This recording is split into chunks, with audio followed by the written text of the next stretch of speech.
দর্শক, আপনাদের ২১-এর বই দেখবার জন্য আমন্ত্রণ জানাচ্ছি বাংলা একাডেমি আয়োজিত অমর ২১ গ্রন্থমেলা থেকে। আমার সঙ্গে আছেন বাংলাদেশের এক অসাধারণ কথা সাহিত্যিক মহিত কামাল। মহিত ভাই, কেমন আছেন? ভালো। অমর ২১ বই মেলা চলছে এবং আপনি লেখক হিসাবে প্রতিদিন আসেন, প্রচুর আপনার অটোগ্রাফ দিতে হয়, আপনার পাঠক পাঠিকারা আসে বই কেনে। কিন্তু আপনার কি মনে হয় যে যে ১৯৫২ সালে ভাষা আন্দোলন করতে গিয়ে যারা ভাষার জন্যে, বাংলা ভাষার জন্য যে জীবন উৎসর্গ করেছিলেন, যে আদর্শকে সামনে রেখে, সেই আদর্শটা কি চলমান চলছে? সেই আদর্শ থেকে আমরা কি একটু পিছিয়ে গেছি না? অবশ্যই এটা হচ্ছে জেনারেশনের কারণে এমনটি ঘটছে। যেমন আমি একটা গল্প লিখেছিলাম মা, এটার বিষয়বস্তু হচ্ছে সন্তানকে ইংলিশ মিডিয়ামে পড়াবে নাকি বাংলা মিডিয়ামে পড়াবে। স্বামী স্ত্রীর মধ্যে দ্বন্দ্ব। স্বামী চাই ইংলিশ মিডিয়ামে পড়ুক, সারা বিশ্বের সাথে পরিচিত হোক, জীবনকে অন্যভাবে গড়ুক। স্ত্রী বলবে যে না, আমি চাই আমাকে ও মা বলে ডাকুক, মাম্মি বলবে, ডাড্ডি বলবে, সেটা চলবে না।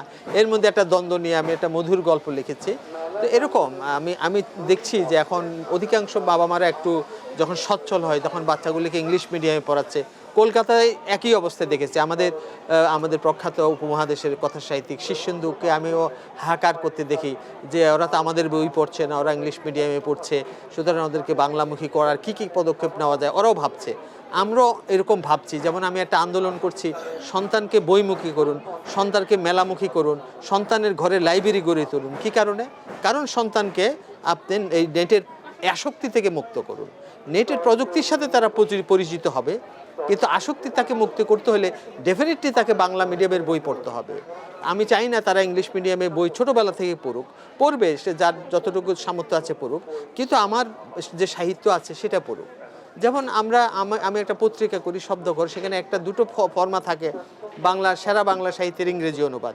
সেখানে আমরা আমাদের সাহিত্যের ইংরেজি অনুবাদ দিচ্ছি, সেগুলিকে আপনারা পড়ান, কিন্তু সাথে সাথে আমাদের বাংলা যেন আমরা হারিয়ে না যায়। এখন একটা ভার্সেটাইল টাইম, মানে বহুমুখী একটি সময় যাচ্ছে। তো বেশি সময় একজন লেখক বা একজন মানুষ যেমন বাংলা শিখবে, জানবে, পড়বে, এটা তার মাতৃভাষা, এই বঙ্গের, এই মাটির, এই সয়েলের সঙ্গে সঙ্গে ইংরেজি কিংবা হিন্দি কিংবা উর্দু সে শিখুক, কোনো সমস্যা নেই, কিন্তু যেন বাংলাকে প্রাধান্য না দিয়ে শিখুক, এইটা নিশ্চয়ই আমরা চাইবো না। আমি চাই যে বাংলাকে প্রাধান্য দিয়ে তারা অন্য ভাষা শিখুক, আমাদের কোনো আপত্তি নাই। আমরা যদি আমাদের সাথে ভারতের সাথে একটু কম্পেয়ার করি, ভারতে হচ্ছে কি ৬০-৭০টা ভাষা, এবং ওদের ছেলেদের যখন কম্পিটিশন করে উপরের দিকে যেতে হয়, যেমন আমার একটা উচ্চতর কোর্সে আমি ব্যাঙ্গালোরে ছিলাম, নিমহ্যান্সে পড়াশোনা করেছি, আমার চারপাশে বন্ধুরা ছিল কলকাতার, কিন্তু আমি বুঝতেই পারিনি যে তারা বাঙালি। অনর্গল হিন্দি বলেছে, অনর্গল ইংরেজি বলেছে, কিন্তু পরবর্তীতে বুঝতে পেরেছি। তখন তারা বলে যে দেখো, আমি বুঝি তোমার বাংলার প্রতি যে টান, আমাকে জন্মদিনে তারা বা সুনীলের সমগ্র উপহার দিয়েছে, বাংলার প্রতি যে টান আমরা বুঝি, জন্য ভয়ে বলি নাই। হ্যাঁ, কারণ আমরা তো প্রতিযোগিতা করে উপরে উঠতে হবে। আমি যদি ইংরেজিতে দক্ষ না হই, আমি শুধু যদি বাংলায় পড়ে থাকি, আমি পড়ে থাকবো, কিন্তু আমাদের তো সেটা নাই। এখন যেটা কথা হচ্ছে, এবার আপনার বইমেলায় কয়টা বই আসছে? আমি শুনছি যে এখন পর্যন্ত আসে নাই, আজকে মাত্র দ্বিতীয় দিন, হয়তো আরও আসবে। আমার মোট 6টা বই আসার কথা। বিদ্যা প্রকাশ থেকে একটি মেডিকেল থ্রিলার আসবে, যেটা হৃৎপিণ্ডের অশরীরী রক্তস্রোত, এটা প্রেসে আছে, এসে যাবে কালকে পরশু 2-1 দিনের মধ্যে। আর একটা হচ্ছে ফ্ল্যাশ ফিকশন। এই ফ্ল্যাশ ফিকশন 25 তারার ঝলক। এটা হচ্ছে আমি পাশ্চাত্যে যে এখন ধারা চলছে, যে সংজ্ঞা চলছে, সেটার আলোকে নিজেকে রিফর্ম করেছি গত 5 বছর ধরে। আমি যেমন বুকুর পুরস্কারে যারা অংশগ্রহণ করে, অথবা পুলিৎজার পুরস্কারে যারা অংশগ্রহণ করে, এই যে ফ্ল্যাশ ফিকশন দিয়ে ওইটার সংজ্ঞা কি, ওইটার ক্রাইটেরিয়া কি, সেটাকে আত্মস্থ করে আমি কিন্তু লিখেছি। তার মানে এটা একটা ভিন্ন জনরা হিসেবে আসবে, অথবা যেভাবে কেউ কেউ জরা বলে, কেউ কেউ জনরা হিসেবে বলে। আর মেডিকেল থ্রিলার, যেটা থ্রিলার সাহিত্য তো আমাদের দেশে আছে, কিন্তু মেডিকেল দেহে এবং মনের ভেতর থেকে যে থ্রিল জন্ম নেয়, সেটা নিয়ে আমি লিখেছি। এটা প্রথম আমার একটা মেডিকেল থ্রিলার আমি লিখছি, অতি প্রাকৃত মেডিকেল থ্রিলার। এটা বিদ্যা প্রকাশ থেকে আসবে। আর আমার যে কথা প্রকাশ থেকে আমার একটি বই এসেছে, সেটা হচ্ছে এখানে আপনাকে দেখতে পাচ্ছেন, সাহিত্য ও মনোজগৎ ও সাহিত্য, অর্থাৎ সাহিত্যের মনের ভিতর যে মন উকি দেয়, সেই মনটাকে আমি বের করে এনেছি। বিভিন্ন গল্পকারদের গল্প বিশ্লেষণ করে এই বিষয়ে প্রবন্ধ লিখেছি। গত 4-5 বছর ধরে যেসব লেখালেখি হয়েছে তার একটা সংকলন, সাহিত্য ও মনোজগৎ, এটা কথা প্রকাশ থেকে এসেছে। আচ্ছা শুধু দর্শক, এই বইটির কয়েকটি সূচি আপনাদেরকে শোনাই। সাহিত্য ও মনস্তত্ত্বের আন্তঃসম্পর্ক, সাহিত্য সৃজনের মনের প্রভাব, আবেগের মনোবৈজ্ঞানিক ব্যবচ্ছেদ, সাহিত্য আবেগের ব্যবহার, সাহিত্য ধারার পাঠ, সরল শ্রেণীকরণ ও সাহিত্য তত্ত্ব, গল্প লেখার কলাকৌশল, গল্পই যখন গল্পের প্রোটাগনিস্ট, কি অসাধারণ একটা ব্যাপার, কেমন? আরও কয়েকটা বলি। রবীন্দ্রনাথের পোস্টমাস্টার, গল্পের অন্তর্লোক ও মনস্তত্ত্ব, রবীন্দ্রনাথের অতিথি গল্প, মনস্তত্ত্ব ও ভাববাদী সাহিত্য শৈলী, কাজী নজরুল ইসলামের বিদ্রোহী কবিতার মনস্তত্ত্ব। আপনি এর মনস্তত্ত্বটা তুলে ধরেছেন সেই সময়কে ধারণ করে, এই সময়কে নিয়ে। সাহিত্যে আপনি যদি ইটালিয়ান বোদ্ধাদের দিকে তাকান, বিশেষ করে যখন আমাদের গ্রিসের বোদ্ধাদের পরে এই যে হোরেস, লঙ্গিনাস, এরা বলতেছে সাহিত্য হচ্ছে মানব মনের প্রতিধ্বনি, এবং আমাদের রবীন্দ্রনাথও তাই বলেছেন, সাহিত্য মানব মনের প্রতিধ্বনি। সাহিত্যের মধ্যে শব্দ চয়নের মধ্যে দিয়ে মানব মনটা উকি দেয়, সেই উকি দেওয়া মনটার জানালাটা আমি খুলে দিচ্ছি যাতে দর্শকরা দেখতে পায়। যেহেতু এই বিষয়ে আমার অভিজ্ঞতা আছে, প্রফেশনাল, আমি এই বিষয়ের একজন অধ্যাপক, সেই হিসেবে আমি বিষয়টাকে সহজে ধরতে পেরেছি এবং আমি এই কাজটা করেছি ধারাবাহিকভাবে। এবং সৈয়দ মঞ্জুরুল ইসলাম এবং বিশ্বজিৎ ঘোষ, এই দুজনই আমাকে মানে দারুণভাবে প্রাণিত করেছেন এই কাজটা করার জন্য। যে আমি দেখেছি প্রচুর ছেলে মেয়ে আছে, তরুণরা আছে, বয়স্করা আছে, শিশুরা আছে, যথাসময়ে না বলতে পারে না। আমি জানি যে একটা অশুভ, এটা থেকে আমি না বলে সরে আসতে হবে, পারে না। এই না পারার কারণে কি কি জীবনে কমপ্লিকেশন হতে পারে, উপযুক্ত সময়ে না বলতে পেরে কিভাবে জীবনকে আলোকিত করতে পারে, এটাই মূল থিম। সেখানে সন্দেহ, অবিশ্বাস, হানাহানি এগুলি কিছু তো থাকবে, অনেকগুলো চরিত্র এখানে চলে এসেছে। সুতরাং এই মূল থিম হচ্ছে how to say no, what are the consequences of not to say noing. ইংরেজিতে সেটা ফারহান চমৎকারভাবে অনুবাদ করেছে, এবং ফারহানের অনুবাদ আমার আরও ইংরেজি অধ্যাপকরা পড়িয়েছেন, আমি পড়িয়েছি, তারা অত্যন্ত খুশি হয়েছেন। আমি হয়তো ইংরেজিতে দক্ষ না, তাদের যে উচ্ছ্বাস দেখে আমি পাঞ্জেরি এটাকে 2 বছর পর প্রকাশ করলো। ওরা কিন্তু 2 বছর আগে এটার উদ্যোগ নিয়েছিল, 2 বছর পর এই মেলাতে আনলো, অনেক পরিশ্রম করে অনেক সুন্দর একটা প্রোডাকশন দিয়ে। এবং এখান থেকে বেরিয়েছে, গত বছর বেরিয়েছে শ্রেষ্ঠ গল্প মোহিত কামাল। গল্প আসলে কি? গল্প তো আমাদের মানব জীবন থেকে আসে, কিন্তু শুধু জীবনকে প্রতিবিম্বিত করে না। যখন আসে তখন পারিপার্শ্বিকতা চলে আসে, মনোজগৎটা চলে আসে, একটা ছোট ঘটনা, এবং সেটার একটা শুরু থাকে, একটা মধ্যম থাকে, একটা এন্ডিং থাকে, এবং তারপরে বিভিন্ন সময় আমরা বলে আসছি যে লাস্টে একটা চমক থাকে। এখন বলা হচ্ছে সে চমক থাকতে হবে এমন কথা নাই, একটা থিম থাকতে হবে, যে থিমটা রিফ্লেক্ট করবে। যেমন আমাকে সবচেয়ে বেশি আলোড়িত করে ছোট গল্পের জগতে রবীন্দ্রনাথের, যেটা ক্লাস 8-এ পড়ে আমি কেঁদেছি। আমার কাছে মনে হয়েছে আমি পোস্টমাস্টার গল্পের রতন, সেখানে রতন ছেলে না মেয়ে আমি বুঝি নাই। যখন পোস্টমাস্টার চলে যাচ্ছে এবং রতন বাড়ির চারপাশে ঘুরছে, তার বুকের ভিতরে যে হাহাকার, তার সে হাহাকার যত শৈল্পিকভাবে রবীন্দ্রনাথ উপস্থাপন করেছেন, কোথাও কান্নাকাটি নাই, কিন্তু আমরা পাঠকরা কেঁদে ভাসিয়ে দিচ্ছি, এবং সেটা জগৎতুল্য একটা চরিত্র হয়ে গেছে, কালকে অতিক্রম করেছে। রতন আমাদের এখন রবীন্দ্রনাথের রতন নাই, শুধু পাঠ্য বইয়ের মানে এই শব্দের বন্ধনের রতন নাই, এটা আমাদের অন্তর্জগতের রতন হয়ে গেছে। সুতরাং এইভাবে একটি ছোট ইস্যুকে কেন্দ্র করে একটা বৃহত্তর একটা প্রেক্ষাপট নির্মাণ করে দেয় ছোট গল্প। সেইভাবে আমরা দেখি যে ছোট গল্পকে এভাবে আমি দেখতে চাই। তো হয়তো আমরা অত বড় লেখকদের মতো করতে পারি না, কিন্তু চেষ্টা করে যাই যে ছোট গল্পের সংজ্ঞা অনুযায়ী, যদিও সংজ্ঞা বলে কিছু নাই, সাহিত্যের শর্ত বলে কিছু নাই, নানাভাবে এখন সংজ্ঞার বিশ্লেষণ চলছে। সুতরাং আমরা চেষ্টা করেছি আমাদের মতো, তুমিও ছোট গল্প খুব ভালো লেখো, এরকম অনেকে আছে, আমরা লেখালেখি করি, কিন্তু কতটুকু আমাদের টিকবে সেটা আমাদের কালে বিচার করে দেবে। শুধু দর্শক, এই বইটিতে যে ফ্লাফ আছে, হরিশঙ্কর জলদাস আমাদের কথা সাহিত্যের আর এক দিকপাল, তিনি কি লিখেছেন ছোট্ট করে আপনাদের একটু পড়ে শোনাই। মোহিত কামাল ছোট ছোট বাক্যের গল্প পছন্দ করেন বেশি।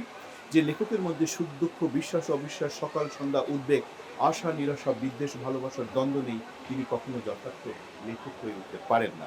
এসব নিয়ে মোহিত কামাল বুক ফুলে সাহিত্যাঙ্গনে দাঁড়িয়ে আছেন, আর এটাই একজন প্রকৃত কথা সাহিত্যিকের প্রধান বৈশিষ্ট্য। তিনি অর্জন করেছেন বাংলা একাডেমি সাহিত্য পুরস্কার। তার গল্প পাঠকের অবশ্যই ভালো লাগবে বলে আমার দৃঢ় বিশ্বাস। প্রতিটি গল্প পাঠককে জীবন জিজ্ঞাসার মুখোমুখি দাঁড় করিয়ে দেবে। এই যে জীবন জিজ্ঞাসা, এটি কিন্তু খুব ভাইটাল একটা বিষয়। অবশ্যই। এখন আমাদের দেখো, সক্রেটিস বলে গেছে নো দাইসেলফ, নিজেকে জানো, আর আমাদের ধর্ম বলেছে যে তুমি নিজেকে সমালোচনা করো, নিজের ঘাটতি থেকে ধরো, সেটাকে সংশোধন করো। আর আমরা মনস্তত্ত্ববিদের অধ্যাপক বা মনস্তত্ত্ববিদ হিসেবে বলি self criticism, self evaluation, self understanding. তাহলে আমার ভিতরে আত্মবিশ্বাস বাড়বে, আমার ঘাটতি যেটা আছে সেটাকে আমি ধরবো, সেটাকে সংশোধন করব, দক্ষতা বাড়বে, দক্ষতা বাড়লে আত্মবিশ্বাস বাড়বে, বাড়লে আমার জীবনের যে জিজ্ঞাসা সেগুলির উত্তর আমি পেয়ে যাব আমার দক্ষতার মাধ্যমে, কোনো কান কথার মাধ্যমে না। কে কি বললো এসব না, কে কি সমালোচনা করলো এসব না, খারাপ হলো কি ভালো হলো এসব না, সেলফ ইভ্যালুয়েশন। এই যে self evaluation very important issues for mental health and also for creativity. যখনই তুমি সেলফ ইভ্যালুয়েশন করতে পারবা তোমার আত্মবিশ্বাস বেড়ে যাবে, তোমার দক্ষতা আরও শানিত হবে এবং সেটা শব্দের বন্যায় তুমি সাহিত্যে ভাসিয়ে দিবে। পরাণ চুল্লির এখানে আমি দেখানোর চেষ্টা করেছি গীবত, মানে আমাদের একটা ধর্মীয় ব্যাপার আছে না, গীবত করা। আর আমরা বলি পাছে লোকে কিছু বলে, তারপরে সমালোচনা, একজন আরেকজনের যে সমালোচনা করে না বুঝে না জেনে একটা খবরকে ডিস্টর্টেড করে সমালোচনা করে একটা মেয়ের জীবনকে, ইউনিভার্সিটি একটা মেয়ের জীবনকে তছনছ করে দিতে পারে, ছাড়খাড় করে দিতে পারে, কিন্তু সেই মেয়েটি ভেঙে পড়ে না। তাই তুষের আগুন নিয়ে সে চলে এবং নিজে সমস্ত বাধা বিপত্তি অতিক্রম করে করে এগিয়ে যায়, কিন্তু শেষ মুহূর্তে তার ভিতরে আরেকটা সে ধাক্কা খায়, যেটা উপন্যাসের একটা ট্র্যাজেডি তৈরি করে, ইমোশনাল ট্র্যাজেডি। সেটা আমার পাঠকরা খুব মিলন পাই নাই দেখে খুব কষ্ট পেয়েছে, লাস্টে বেশি কষ্ট আমাদেরকে দিয়েছেন। আপনার চরিত্রের তুষের আগুন আমাদের মাথায় জ্বালিয়ে দিয়েছেন, আমিও সেটা চেয়েছি। চরিত্র যেভাবে জেলে পুরে ছারখার হয়েছে, আমার পাঠক সেটাকে তাদের অনুভব দিয়ে বুঝুক, হ্যাঁ, তাদের ভিতর থেকে বুঝুক। আমরা এটাকে মানে খুব গুরুত্বের সাথে দেখতে চাই। এটাকে এমপ্যাথেটিক অ্যাপ্রোচ বলি, মানে তোমার কষ্ট, তোমার যন্ত্রণা তুমি যেভাবে অনুভব করছো আমি পাঠক হিসেবে সেইভাবে অনুভব করি কিনা। এই এমপ্যাথেটিক অ্যাপ্রোচটা আমার পরাণ চুল্লির মধ্যে আছে, এই জন্য আমার পাঠকরা পরাণ চুল্লি পড়ে কেঁদেছে এবং আমাকে ক্ষুব্ধ হয়েছে আমার উপরে, সেটা খুব গুরুত্বপূর্ণ। এখানে আমি একটা কথা বলে দিই যে পাঠক প্রিয় এবং জনপ্রিয়। দেখো তুমি হিসাব করে দেখো আমাদের জনগোষ্ঠী কতটুকু মানে বই পড়ে, 2%, 5%, 10%? আমি বলি এটা 10% হইতেই পারে না, উপরে না। সুতরাং এই 10% কিন্তু সমগ্র জনগোষ্ঠীকে রিপ্রেজেন্ট করে না। স্ট্যাটিস্টিক্যালি, সায়েন্টিফিক্যালি যখন সিগনিফিকেন্ট রেজাল্ট না হবে, আমি জনপ্রিয় শব্দ দিয়ে বইটাকে বিচার করতে চাই না, আমি পাঠক প্রিয় শব্দটা দিয়ে বিচার করতে চাই, যে কতজন পাঠক পড়েছে, তাদের কতজনের ভালো লেগেছে, কতজনের রিজেক্ট করেছে। যখনই তুমি জনপ্রিয় বলবা তখন বৃহত্তর জনগোষ্ঠীকে রিপ্রেজেন্টেড করে না, শব্দটার অপব্যাখ্যা হয় এবং অনেক লেখক এইটার অপব্যাখ্যার শিকারে পরিণত হয়। জি, আমাদের 60-এর দশকের একজন বিখ্যাত কথা সাহিত্যিক আছেন দিলারা হাসান, তিনি একটা অসাধারণ উপন্যাস লিখেছিলেন ঘর মন জানালা, আর আপনি একটা উপন্যাস লিখলেন ঘর। এই ঘরে কি আছে? জানালা কি রেখেছেন না ভেঙে দিয়েছেন? না, এই ঘরের জানালা, এটাও একটা ট্র্যাজেডি উপন্যাস। এই ঘরের জানালা কিন্তু ভেঙে চুরমার হয়ে যায়। এই ঘরের এখানে ঘর থেকে যে জিনিসটা আসে সেটা অন্তর্দ্বন্দ্ব, পারিবারিক একটা অন্তর্দ্বন্দ্ব এখানে ফুটে ওঠে। এমনটি বউ শাশুড়ির ছেলে যখন, মানে মেয়েটি যখন একটি ছেলেকে বিয়ে করে মাকে না জানিয়ে, ছেলেটি যখন মাকে না জানিয়ে বিয়ে করে, তখন মা আলটিমেটলি সুইসাইড করে। তো এটা একটা ট্র্যাজেডি উপন্যাস। তো এই ট্র্যাজেডি কিন্তু পারিবারিক মনস্তত্ত্বটাকে তুলে এনেছে, পারিবারিক সংকট, সেখানে সন্তানদের সাথে সংকট, সন্তানদের অ্যাফেয়ার, বাবা মা কীভাবে গ্রহণ করছে, মেয়ে প্রেম করছে, ছেলে প্রেম করছে, এই যে সংকটগুলো একটা পরিবারের মধ্যে অশান্তির একটা অনল জ্বালিয়ে থাকে, একটা ঘরের মধ্যে একটা আগুন জ্বালিয়ে রাখে। তো সেটা আমি দেখাতে যে আমাদের সামাজিক খরচ, আমি যেটাকে বলি সাইকো সোশ্যাল প্যাথোলজি, সেটা ঘরের মাধ্যমে তুলে আনার চেষ্টা করেছি। নিশ্চয়ই পাঠক এটা গ্রহণ করেছে এবং এই ঘরের মধ্যে দিয়ে আরো প্রস্ফুটিত ভালো গোলাপ সুগন্ধির ঘর হয়ে উঠুক। কথা সাহিত্যিক মোহিত কামাল, আপনি আমাকে সময় দিলেন, আমাদেরকে সময় দিলেন এবং আপনার এই অনুষ্ঠানের মধ্যে দিয়ে পাঠকদের সঙ্গে একটা সম্পর্ক তৈরি হলো। নিশ্চয়ই ভবিষ্যতে আরো অনেক কথা বলবো, আর আপনার সঙ্গে কথা বললে তো একটা আনন্দদায়ক অভিজ্ঞতা, এত সব জানতে পারি আপনার কাছ থেকে। তো আপনার এবার বইমেলা সফল হোক, সার্থক হোক এবং আপনি আরো সামনে এগিয়ে চলেন। ধন্যবাদ আপনাকে, ধন্যবাদ গ্রিন টিভির দর্শক শ্রোতা, আপনাদেরকেও ধন্যবাদ এতক্ষণ আমাদের অনুষ্ঠান দেখার জন্য।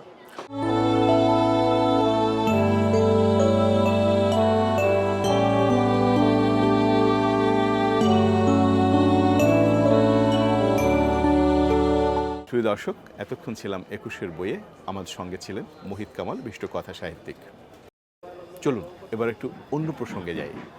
অরুণ কুমার বিশ্বাস, এই নামটা উচ্চারণ করবার সঙ্গে সঙ্গে কিন্তু আমরা একটা গোয়েন্দা গন্ধ পেয়ে যাই, কেমন? তার কারণ এই বাংলা সাহিত্যে, বাংলাদেশের সাহিত্যে অরুণ কুমার বিশ্বাস প্রতিনিয়ত গোয়েন্দা গল্প লিখে চলছেন, গোয়েন্দা উপন্যাস লিখে চলেছেন। আজ এই বইমেলায় কী ধরনের বই তিনি নিয়ে এসেছেন সেই সম্পর্কে তার সঙ্গে একটু আলাপ করি এবং জেনে নেই তার গোয়েন্দারা কোথায় কোথায় জাল বিস্তার করেছে, আসামি ধরছে এবং সত্য ও ন্যায় প্রতিষ্ঠা করছে। এবারের বইমেলায় একটি গুরুত্বপূর্ণ বই এসছে পাঞ্জেরি পাবলিকেশনস থেকে, ব্ল্যাক কফি।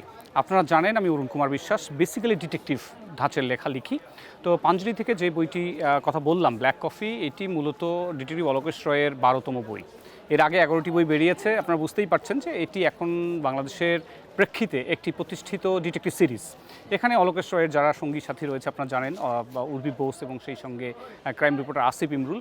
আমি মূলত ডিটেকটিভ ধাঁচের লেখায় বেশি স্বচ্ছন্দ এবং পারঙ্গমতা দেখাচ্ছি এই জন্য যে আমি মনে করি আমাদের বর্তমান প্রজন্ম তাদের মেধা চর্চার পাশাপাশি মননশীলতার একটি দরকার রয়েছে, অর্থাৎ যাতে তারা ইমোশনালি ইন্টেলিজেন্ট হয়ে উঠতে পারে।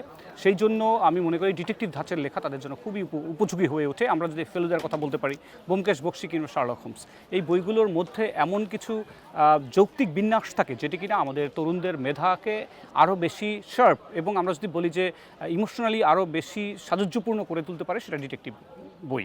আমি ব্ল্যাক কফির সঙ্গে আরও একটি বইয়ের কথা বলতে চাই। আপনারা জানেন এই বইটিও মোটামুটি অলোকেশ ডিটেকটিভ অলোকেশের প্রথম একটা ওমনিবাস বই।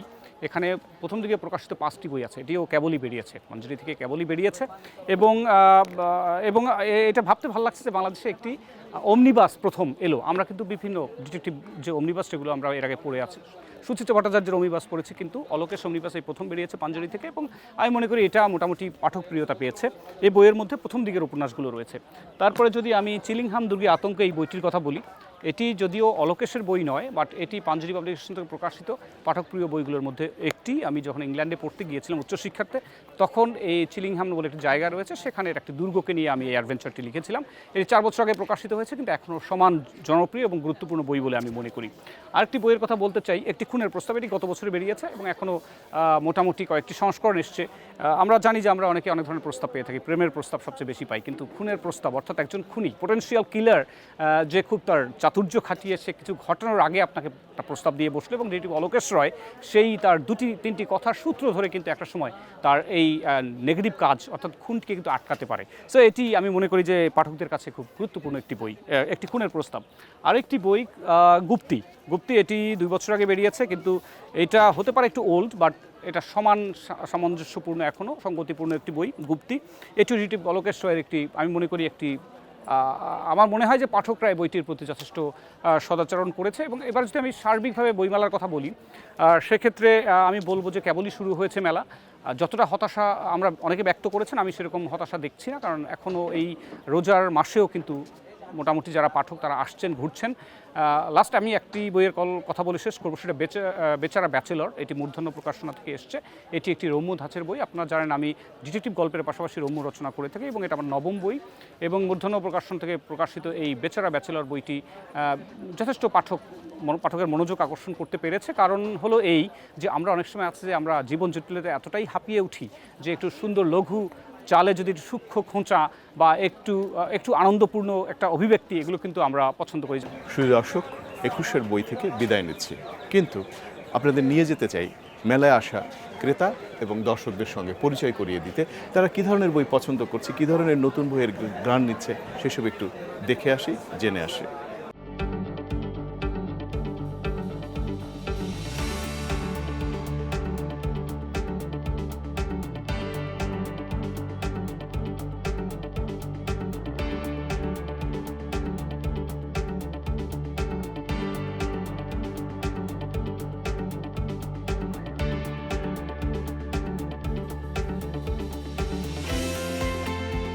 গত বছরের তুলনায় এবার হচ্ছে লোকজন কম।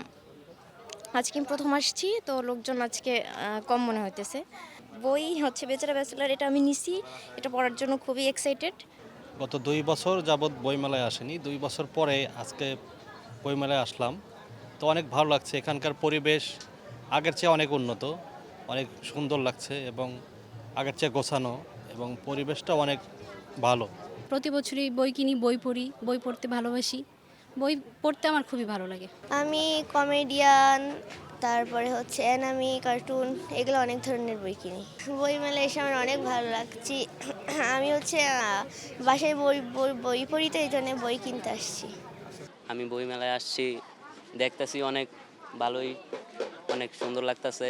নিজের কাছে অনুভূতি মানে বলে প্রকাশ করতে পারবো না। যারা আসছে তারা বলতে পারবে কীরকম লাগতেছে, আর যারা আসে না এখনও তাদেরকে বলতে চাই যে তারা বাসায় না বসে থাকে, তাড়াতাড়ি আসুক, এসে দেখে যাক বইমেলা এসে কীরকম লাগতেছে, কীরকম অনুভূতি হয়। বাসায় বসে থাকলে তো আর বোঝা যাবে না যে বইমেলা আসলে কীরকম লাগে। বইমেলা আরও দীর্ঘজীবী হোক এই প্রত্যাশা। আমার বয়স অনুপাতে আমি যে আর আগামীতে বইমেলা দেখতে পারবো সে ভরসা আমার নেই, তথাপিও শেষবারের মতন দেখে গেলাম মনটাকে আত্মতৃপ্তি করার জন্য। এখানে ফ্রেন্ডদের মানে বইমেলা যে শুধু বই কেনার একটা স্থল এরকম না, কিন্তু যেমন আমরা আজকে প্রথম এসে টিএসসিতে ইফতার করলাম সব ফ্রেন্ডরা মিলে। আমরা অনার্স কমপ্লিট করেছি 2016-এ, এখন 2026। এই 2026 সালে এসেও 10 বছর পরে আমরা এই বইমেলাকে কেন্দ্র করে একত্রিত হয়েছি। এটা একটা দারুণ ব্যাপার না? মানে অনলাইনে পড়া যায়, কিন্তু আমরা যে একটা মেলাকে একটা কেন্দ্র করে আমরা সব একত্রিত হলাম, এটাই আমার মনে হয় যে বেশি মজার।